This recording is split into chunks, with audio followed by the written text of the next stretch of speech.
Hello friends, today we discuss about earthquake engineering for the students of final year 5th semester diploma civil engineering. First of all, some quotes for you. A parent love is whole no matter how many times divided. Hence we further move on our introduction contents.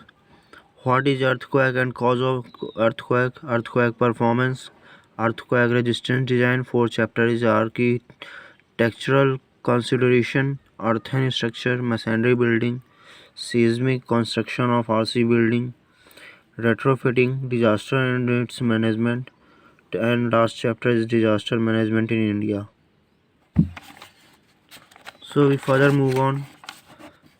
First chapter, that is what is earthquake and causes of earthquake. Here is introduction. From the beginning, human is trying to conquer our nature, but still we are not able to understand various facts of the nature. Sometimes what man did in hundreds of years, the nature finishes within minutes. These are also known as natural disasters.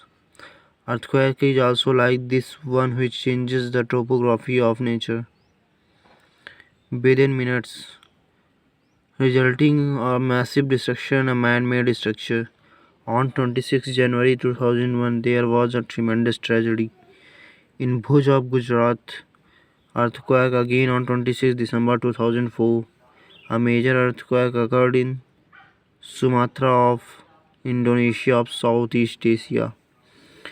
During earthquake, energy of high magnitude emits. This energy may be many times more than energy emitted by atomic bomb. This energy created by earthquake comes in the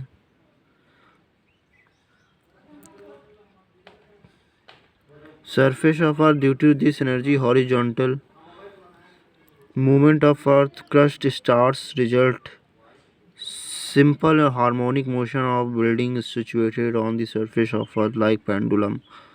Generally, our buildings are not designed to resist the horizontal carrying on the building result. Due to horizontal forces, buildings suffer major loss of collapse. Due to earthquakes, sometimes source of fuel also catches fire again, resulting major loss of property and life. The Hindi version of this is such that 2001 में गुजरात में भूकंप जो आया था, सबसे 9 point something magnitude का भूकंप था वो. उसके बाद सबसे 26 दिसंबर 2004 को दूसरा